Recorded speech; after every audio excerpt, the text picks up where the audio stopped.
हरे कृष्णा। आज हम श्रवण करेंगे ग्रंथराज श्रीमद् भागवतम के अंतर्गत एकादश स्कंद और उसका त्रयोदश अध्याय, 11वें स्कंद का 13वां अध्याय हम श्रवण कर रहे हैं। उसके अंतर्गत 8वें नंबर 8 श्लोक से आज हम प्रारंभ करने जा रहे हैं। ओम नमो भगवते वासुदेवाय। ओम नमो भगवते वासुदेवाय। ओम नमो भगवते वासुदेवाय।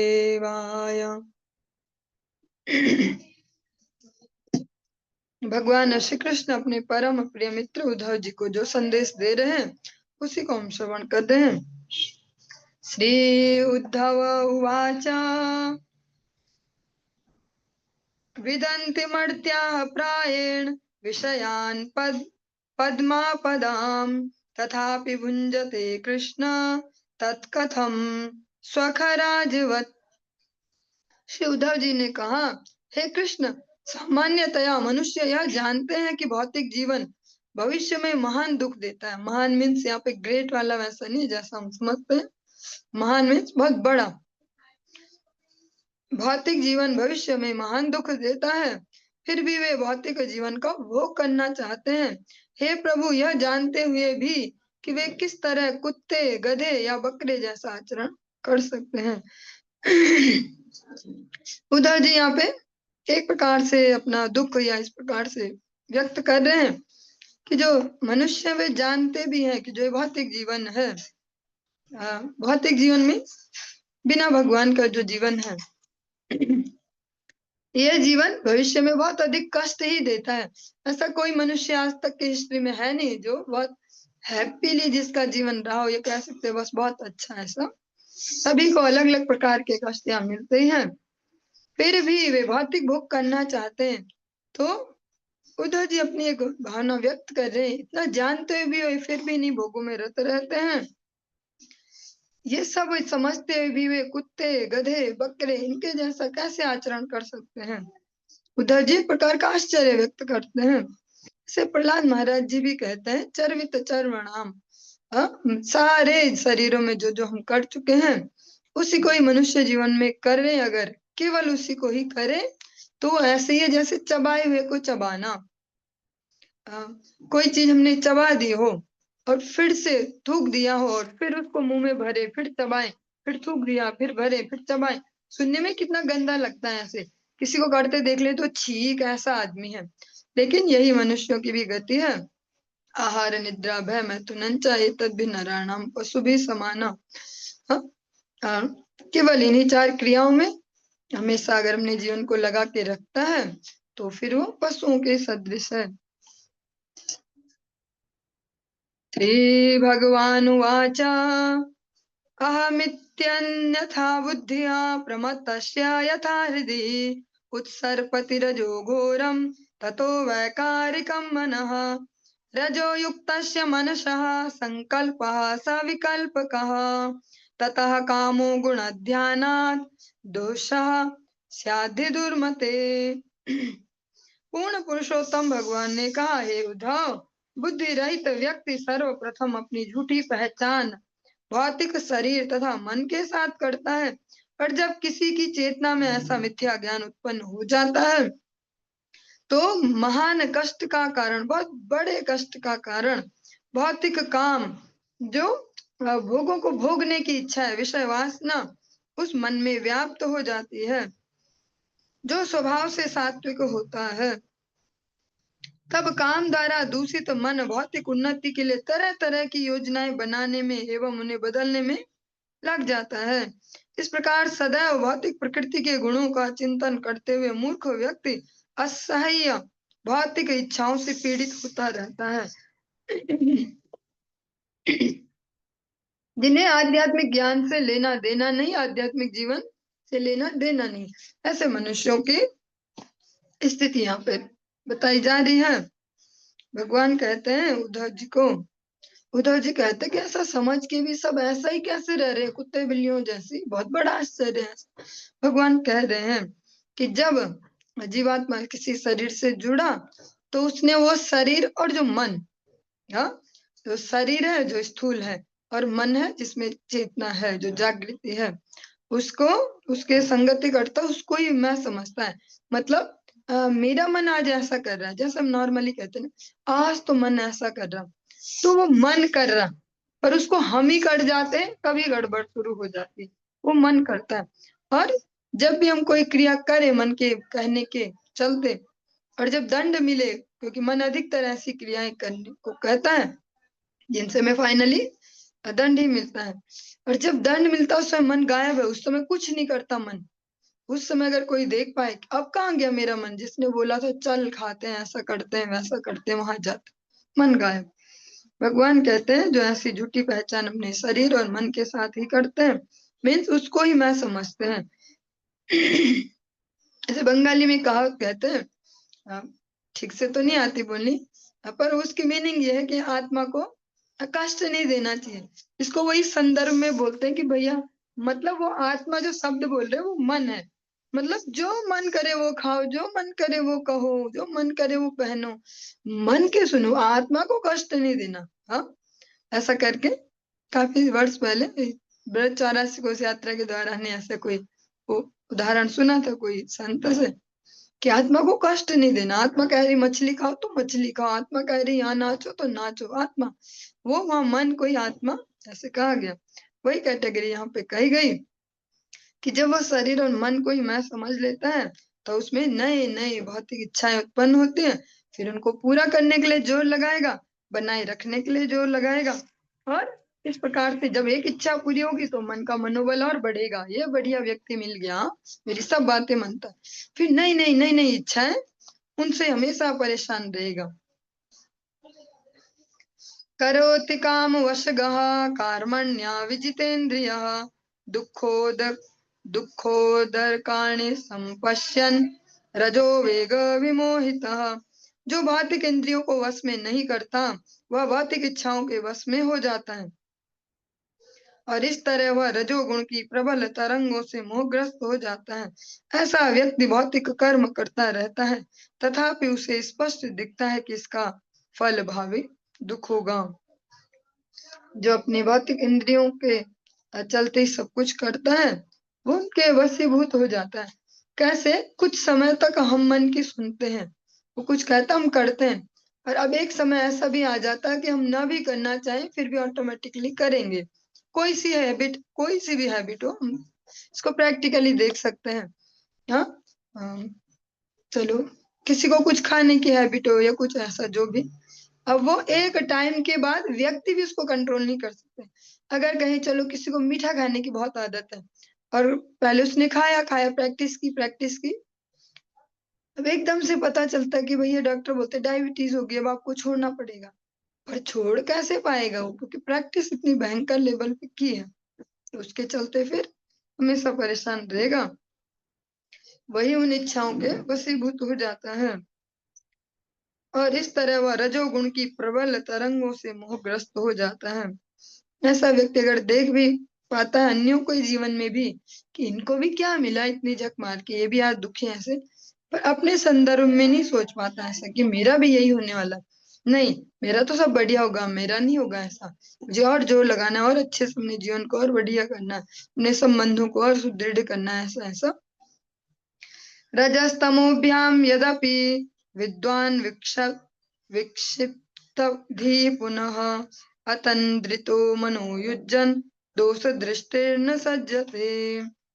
यद्यपि विद्वान पुरुष की बुद्धि रजोगुण तथा तमोगुण से मोहग्रस्त हो सकती है, किंतु उसे सावधानी से अपने मन को पुनः अपने वश में करना चाहिए।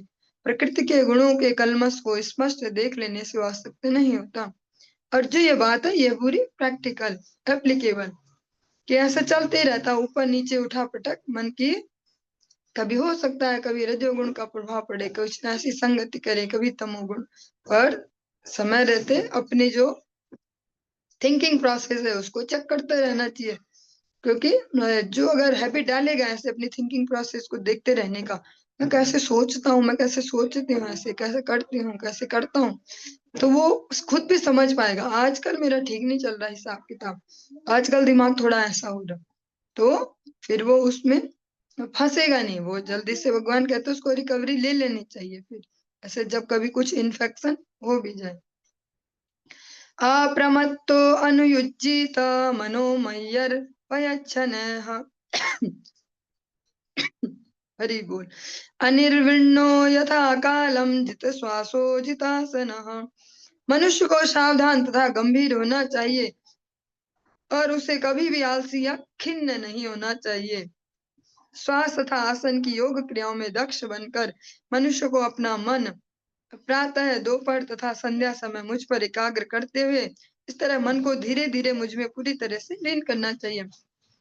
इसको जो हमारे गुरु परंपरा है उन्होंने प्रैक्टिकली हमें दिया संध्या के रूप में, ऐसे जो मंत्र जब कि भैया तीनों टाइम, तो कुछ देर अगर शांति से है हम तो फिर देख भी पाएंगे अपने विचारों का चलना फिरना, कैसे चल रहे हैं, कैसा क्या क्या चल रहा है, तो फिर भी एक बैलेंस बना के चल पाएंगे जीवन में। पूरी तरह प्रैक्टिकल है ये तो, क्योंकि उसी समय हमें सब कुछ याद आता है, ऐसा वैसा वैसा वैसा समझ पाएंगे कि कैसी चीजें हमें ज्यादा याद आ रही है आजकल, क्या हमारा चल रहा है हिसाब किताब, तो हम पकड़ पाएंगे अपने मन की बुद्धि की गति को। एतावान योग आदिष्टो मच्छिष्य सनकादिभिः सर्वतो मया आकृष्य मय्यद्या वेश्यते यथा।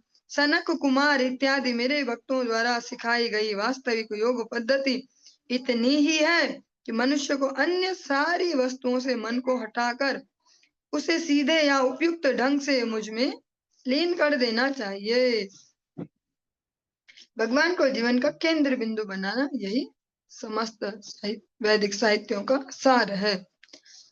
श्री उद्धव उवाच यदा त्वं सनकादिभ्यो येन रूपेण केशव योगमादिष्टवानेतद् रूपमिच्छामि वेदितुम्।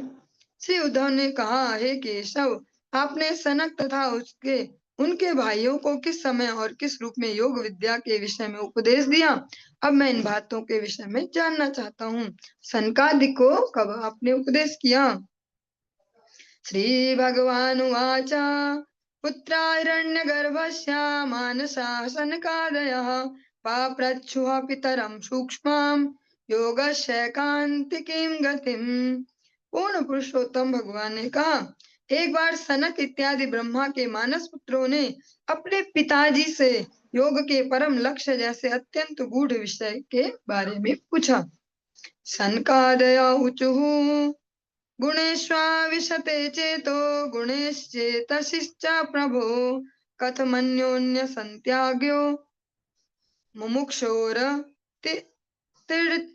तीर्षोः। सनकादिक ऋषियों ने कहा, हे प्रभु, लोगों के मन स्वभावतः भौतिक इंद्रिय विषयों के प्रति आकृष्ट रहते हैं और इस तरह से इंद्रिय विषय इच्छा के रूप में मन में प्रवेश करते हैं। अतः मोक्ष की इच्छा करने वाला तथा इंद्रिय तृप्ति के कार्यों को लांघने की इच्छा करने वाला व्यक्ति इंद्रिय विषयों तथा मन के बीच पाए जाने वाले इस पारस्परिक संबंध को कैसे नष्ट करे, कृपया इसे हमें समझाइए। जो भी हम प्रश्न सुनते हैं वैदिक साहित्य में, स्पेशली भागवत जी में और भगवत गीता में भी अर्जुन ने जो किए, सब के सब बहुत ही व्यवहारिक प्रैक्टिकल प्रश्न है जो हम सभी के लिए अत्यंत उपयोगी हैं।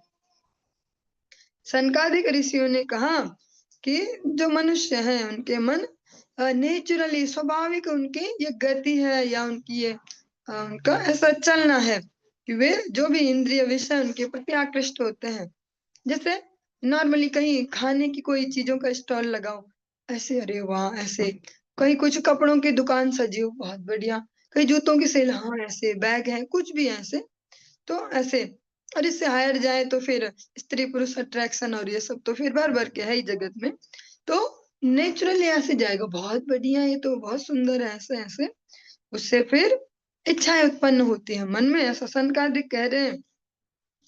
तो अब आप ये बताओ कि जो नेचुरल प्रोसेस है, ये तो नेचुरल स्थिति है जीवों की, मनुष्यों की, कि देख के बस सब में मन जाता है, तो जो ये कनेक्शन है ना इंद्रिय विषयों और मन के बीच जो कनेक्शन, इसको कट कैसे किया जाए?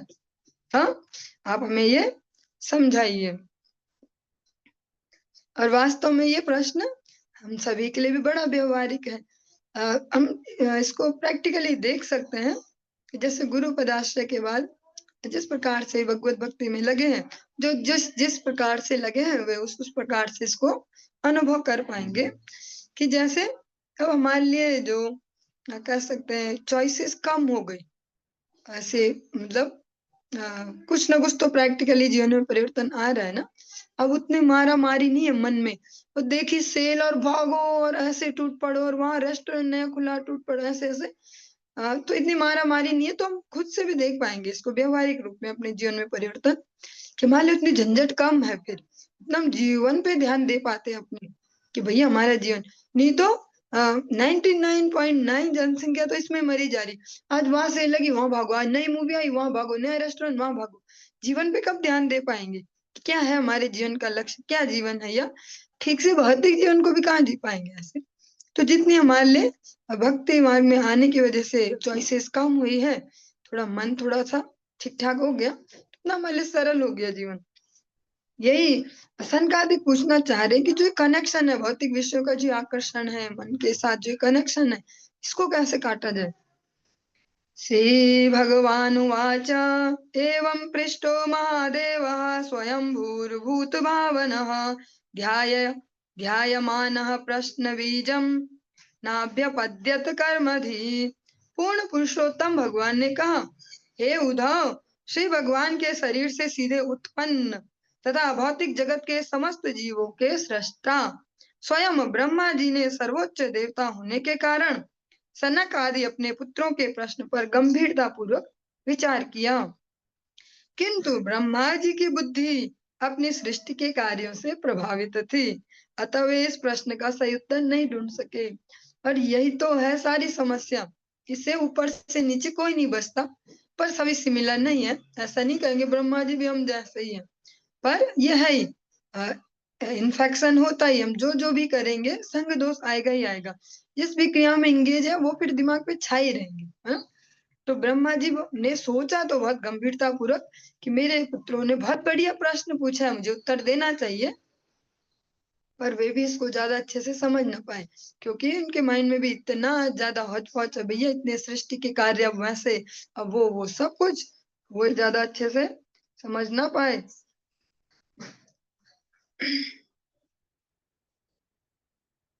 तामाम चिन्तयद् देवः प्रश्नपार तितीर्षया तस्याहं हंसरूपेण सकाशमागमं तदा। ब्रह्मा जी उस प्रश्न का उत्तर पाना चाह रहे थे जो उन्हें उद्विग्न कर रहा था, अतः उन्होंने अपना मन मुझ में स्थिर कर दिया। मुझ में कौन? मुझे किसको बोलेंगे? श्री कृष्ण भगवान। क्या किसी अन्य को कहेंगे? वो तो मुझको ही कहेंगे ना, कि मैं स्वयं को। ऐसे भगवत गीता में जहां भी बोल रहे मन मना, तो कुछ कुछ टीकाकार ऐसे भगवत गीता में से कृष्ण को ही गायब कर देंगे। कोई दिव्य चेतना है, कोई ऐसा डिवाइन पर्सनैलिटी, उन्होंने आके कहा वो, हाँ कृष्ण ने नहीं कहा, मतलब डायरेक्ट कृष्ण नहीं है वो भगवान जिसके बारे में कहा जा रहा है। तो वो मुझे किसी और के लिए कहते हैं, मतलब कोई आत्मा थी भगवान कृष्ण के शरीर में घुसी, भगवत गीता सुनाई और चली गई। यहाँ उद्धव जी को भगवान कह रहे हैं, जब ब्रह्मा जी को भी प्रश्न का उत्तर न मिला जो सनकादिक ने पूछा, तो फिर उन्होंने मुझ पे अपने मन को केंद्रित किया। उस समय मैं अपने हंस रूप में ब्रह्मा को दृष्टिगोचर हुआ। भगवान फिर हंस अवतार के रूप में, हंस के रूप में उनको दर्शन देते हैं। दृष्ट्वा मां तो उपव्रज्य कृत्वा पादाभिवंदनम् ब्रह्माणमग्रतः कृत्वा पप्रच्छुः को भवानिति। इस प्रकार मुझे देखकर सारे मुनि ब्रह्मा को आगे करके सामने आए और मेरे चरण कमलों की पूजा की। तत्पश्चात उन्होंने मुझसे स्पष्ट पूछा कि आप कौन हैं, क्योंकि भगवान हंस के रूप में वहां अवतरित हुए हैं। तो सब ऐसे खुद से नहीं गए आगे आगे, ऐसे मैं पहले मैं ऐसे भीड़ लगा के और हचपच हो जाए। ब्रह्मा जी को हमने लीडरशिप दी, ब्रह्मा जी को आगे करके तब भगवान का उन्होंने पूजन किया, और फिर पूछते हैं कि आप कौन है।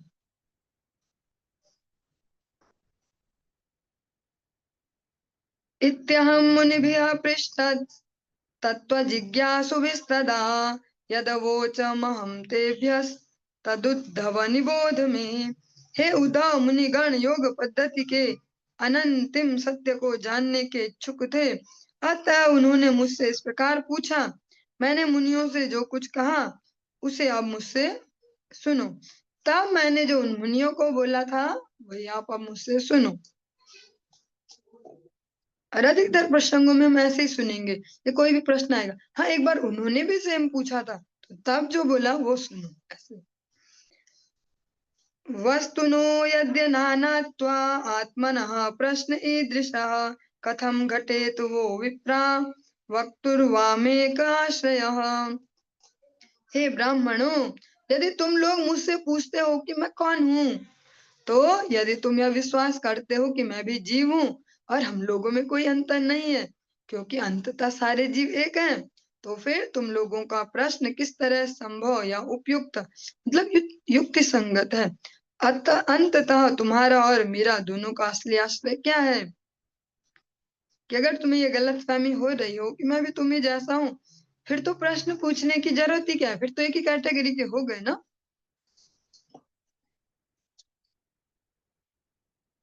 पंचात्मकेषु भूतेषु समानेषु च वस्तुतः को भवानिति वह प्रश्नो वाचारंभोऽयनर्थकः।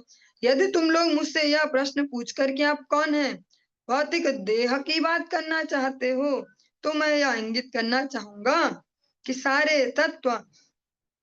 सारे भौतिक देह पृथ्वी, जल, अग्नि, वायु तथा आकाश इन 5 तत्वों से मिलकर बने हैं। इसलिए तुम लोगों को इस प्रकार पूछना चाहिए था कि आप 5 कौन हैं।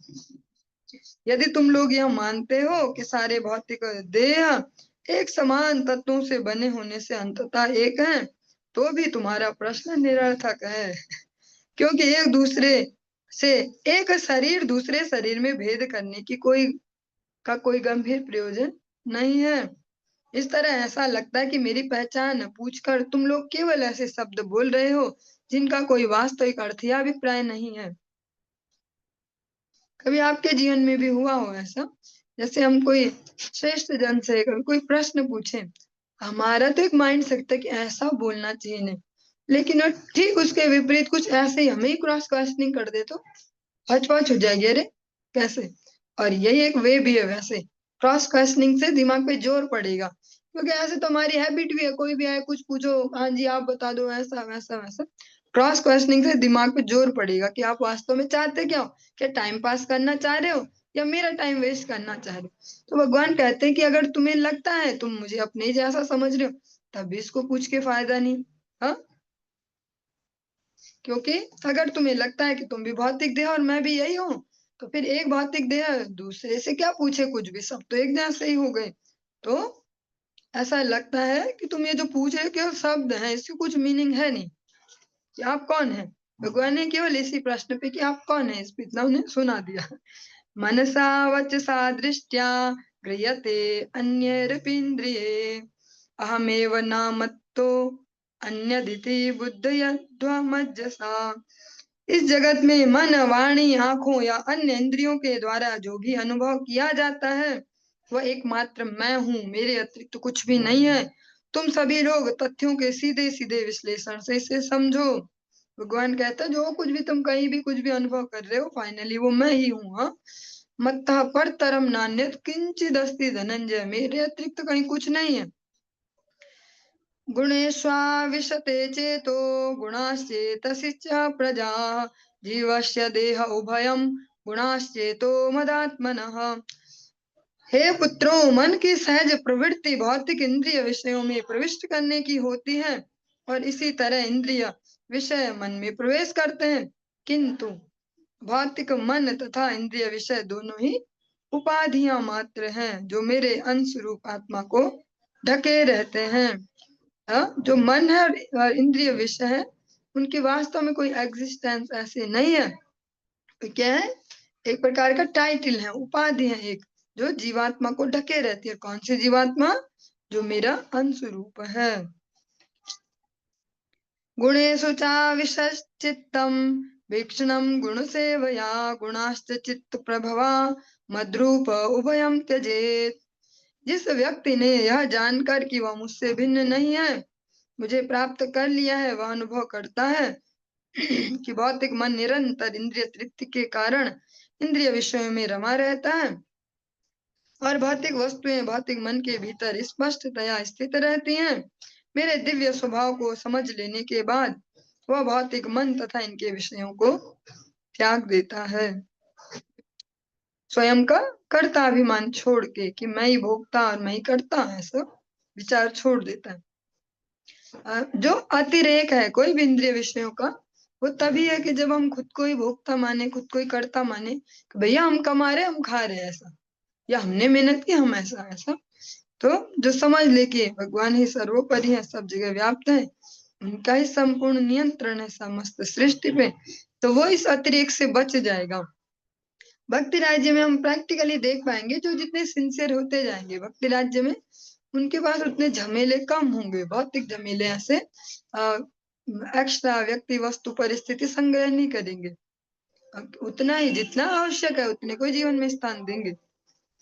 जाग्रत स्वप्न सुसुप्तम च गुणतो बुद्धिवृत्तयः तासां विलक्षणो जीवः साक्षित्वेन विनिश्चितः।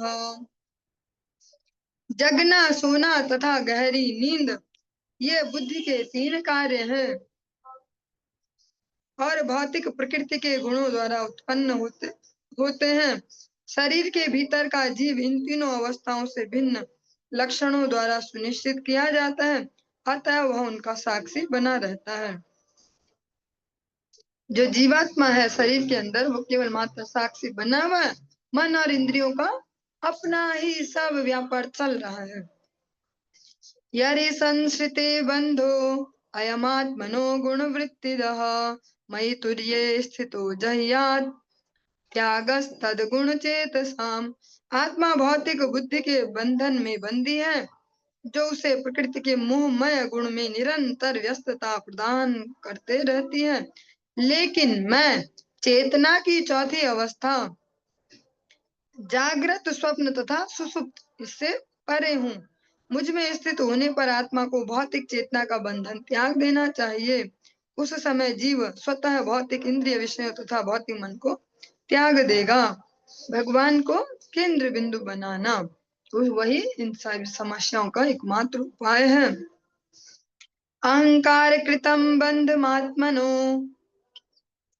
अर्थ विपर्ययम् विद्वान निर्विद्या संसार चिंताम तुर्ये स्थित त्यजेत। जीव का अहंकार उसे बंधन में डालता है और जीव जो चाहता है उसका सर्वथा विपरीत उसे देता है। अतः बुद्धिमान व्यक्ति को चाहिए कि भौतिक जीवन भोगने की स्थायी उद्विग्नता को त्याग दे और श्री भगवान में स्थित रहे, जो भौतिक चेतना के कार्यों से परे है। यावनानर्थधीह पुंसो न निर्वर्तेत युक्तिभिः जागर्त्यपि स्वप्नयज्ञः स्वप्ने जागरणम यथा। मनुष्य को चाहिए कि मेरे आदेशों के अनुसार वह अपना मन मुझ में स्थिर करे, किंतु यदि वह हर वस्तु को मेरे भीतर न देख के जीवन में अनेक प्रकार के अर्थ तथा लक्ष्य देखता रहता है, तो वह जगते हुए भी अपूर्ण ज्ञान के कारण वास्तव में स्वप्न देखता रहता है। जिस तरह वह स्वप्न देखे कि वह स्वप्न से जग गया है। ये कैसा है? जैसे हमें बचपन से एज ए मनुष्य ऐसी कंडीशनिंग दी जाती है, क्या बनोगे आप बड़े होके क्या बनोगे, ऐसा ऐसा। तो बचपन से हमारी एक गलत कंडीशनिंग होती रहती है आध्यात्मिक ज्ञान के अभाव में, कि आप क्या बनेंगे। तो केवल शरीर ही उस व्यक्ति को अनुभव कराया जाता है, अब यही हो बस। और इसका जो मौज मनाना है, खाना पीना सोना, ऐसा स्त्री पुरुष संबंध, यही इसका फाइनल लक्ष्य है। इसी प्रकार से कंडीशनिंग होते होते हमें वैसी हैबिट भी हो गई है और वही माइंड सेट भी बन चुका है। अच्छा, हम भक्ति में आते भी हैं, परंतु अगर जब तक कुछ विशेष अनुकंपा ना हो जाए भगवान की, हमारी वो कंडीशनिंग टूटे ना, तब तक भक्ति में भी तो यही लगता है। अब भक्ति हम कर रहे हैं तो हमारा सब सेट होना चाहिए, सब ठीक ठाक होना चाहिए। और ठीक ठाक की भी जो डेफिनेशन वो बचपन से सेट की है, देख के सुन के, कि बड़ा आदमी बनते हैं, बड़ा आदमी मतलब खूब पैसा हो जाता है, बड़ा सा घर बनाते हैं, खूब गाड़ियां भी रहती हैं, ऐसे घूमने भी जाते हैं, बढ़िया होटल में खाते भी हैं, लोग खूब जय जयकार भी करते हैं कि वाह, खूब ऐसे ऐसे खूब पदार्थ हम पे होना। इसको ही कहते हैं जीवन का लक्ष्य, बड़ा आदमी बनना। ऐसी की होती है कंडीशनिंग। पर भगवान कहते हैं अगर वो मुझे ही जीवन का लक्ष्य बना ले तब उसकी समस्या सॉल्व हो जाती है। अभी जो हमने अनेक अनेक प्रकार के जीवन के लक्ष्य निर्धारित किए हैं उसके चलते सारी झंझट चल रही है। सारी जो हर दिन की नई नई उठा पटक है वो इसीलिए कि लाइफ सेट करनी है हमें, ना कुछ झंझट ना रहे। उसके लिए हम रात दिन एक किए हुए हैं सभी। पर अगर उस लक्ष्य को हम उससे रिप्लेस कर दें, लक्ष्य है भगवत सेवा वाली चित्त वृत्ति प्राप्त करना, तब यहाँ की मारा मारी बहुत कम हो जाएगी, बहुत ही मिनिमम, जितनी आवश्यक होगी इतनी। फिर भौतिक जीवन में भी हम एक साम्य वाली स्थिति में रह पाएंगे। चलिए आज की इस चर्चा को यहीं पे विश्राम देंगे, इससे आगे कल श्रवण करें। हरे कृष्ण।